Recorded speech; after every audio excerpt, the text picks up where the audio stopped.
नमस्कार, मैं रूपाली आप सबका स्वागत करती हूँ आप ही के चैनल पर, जिसका नाम है आज के हिस्टोरिकल लड़की।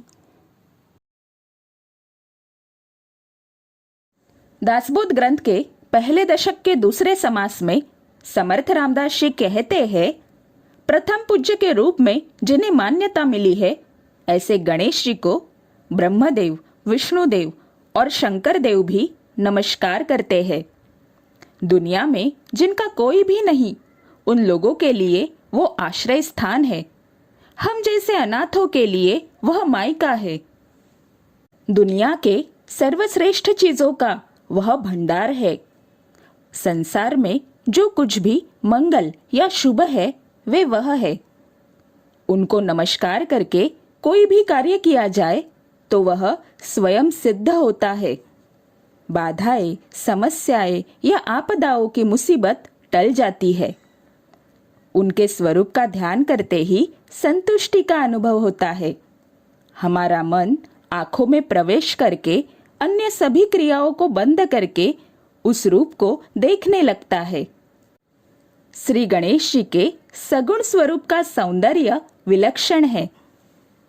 हमारे हर एक देवी देवता का रूप, उनका वर्णन, गुणगान, इसमें हमें अपने भीतर कौन कौन से गुण विकसित करने चाहिए, इसकी सीख निहित होती है।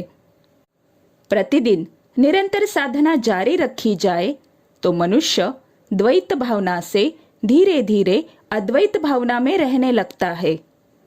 मनुष्य बॉडी कॉन्शियसनेस से निकलकर धीरे धीरे सोल कॉन्शियसनेस में रहने लगता है।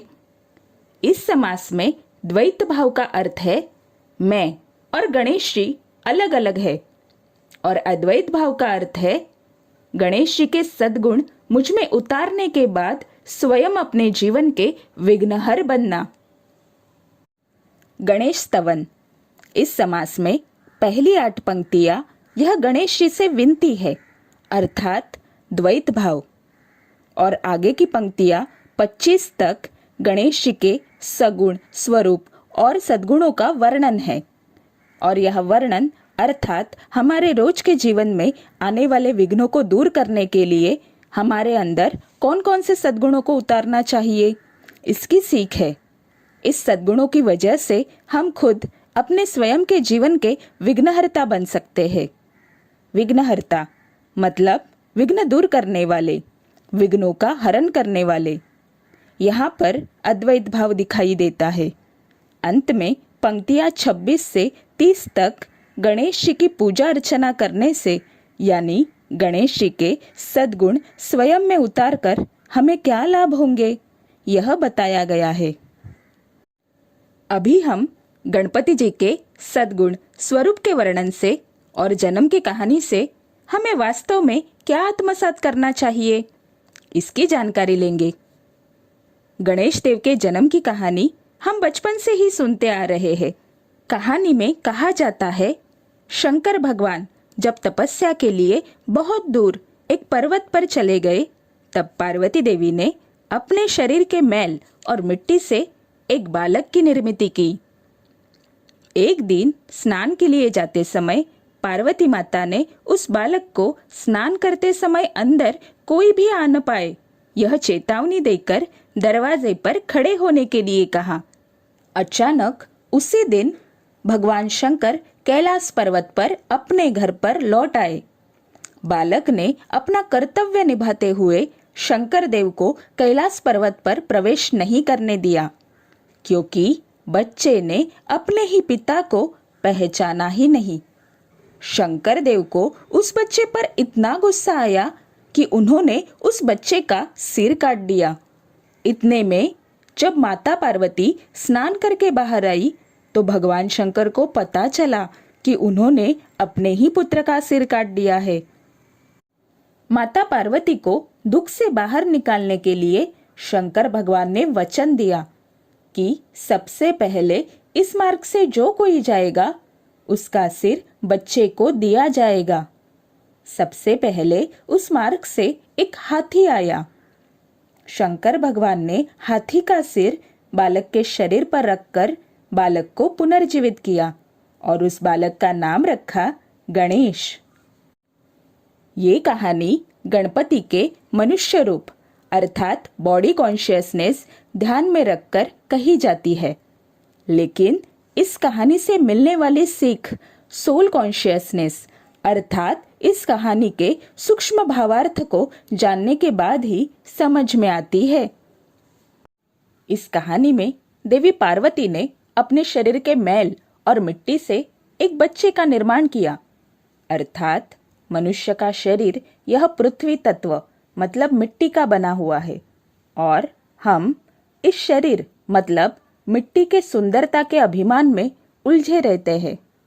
पार्वती देवी के शरीर का मैल मतलब मनुष्य के मनोविकार और विचारों का मैल।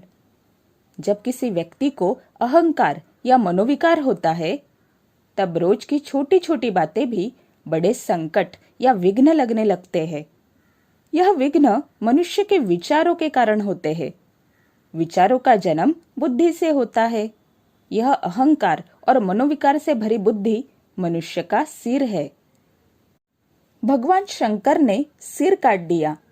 सिर काटना मतलब अहंकार या मनोविकार को नष्ट करना और उसकी जगह हाथी का सिर लगाना मतलब ज्ञान युक्त बुद्धि का आशीर्वाद देना। हाथी को सभी प्राणियों में से सबसे बुद्धिमान प्राणी माना जाता है। यह कहानी सुनाते हुए हाथी की या उस बालक की हत्या की ऐसे हम कभी नहीं कहते। हर बार बच्चे का सिर काट दिया और उस जगह पर हाथी का सिर लगा दिया ऐसे कहा जाता है, क्योंकि हम उस कहानी में छिपे भावार्थ को समझ जाए, ये यहाँ पर अपेक्षित है। मनोविकार और विचारों का मैल प्रत्येक मनुष्य में विद्यमान होता है और इन विकारों के कारण ही मनुष्य की बुद्धि से षडरिपु अर्थात काम, क्रोध, लोभ, मद, मोह, मत्सर इनकी निर्मिति होती है। कहानी के शंकर भगवान अर्थात सद्गुरु, परमात्मा या आत्मा का चिंतन करके ध्यान, सिमरन मतलब साधना चालू करने के बाद अहंकार या मनोविकार खत्म होकर उस जगह पर भक्ति, प्रेम, ज्ञान अर्थात ज्ञानयुक्त बुद्धि या ज्ञानयुक्त भक्ति उत्पन्न होती है। इस ज्ञानयुक्त बुद्धि का उत्पन्न होना मतलब हाथी का सिर लगाना। कथा के अनुसार गणेश देव ने अपने पिता भगवान शंकर को पहचाना ही नहीं। जब किसी व्यक्ति में अहंकार भर जाता है तो उसके मन में बहुत सारे प्रश्न होते हैं। अहंकार मनुष्य की योग्य और अयोग्य चीजों को पहचानने की क्षमता ही नष्ट कर देता है। मनुष्य के मन में उठने वाले सवाल दो तरीके के होते हैं। पहला, बच्चों की तरह जिज्ञासा की वजह से मन में आने वाले प्रश्न और दूसरा, अहंकार की वजह से मन में आने वाले प्रश्न। दोनों के बीच बड़ा अंतर होता है। जिज्ञासा की वजह से मन में उठने वाले सवालों में कुछ नई बातें सीखने की इच्छा होती है, नया ज्ञान अर्जित करने की क्षमता होती है और अहंकार की वजह से उठने वाले सवालों में कुछ नई बातें सीखने की बजाय खुद की विशेषता सबके सामने लाने की इच्छा होती है।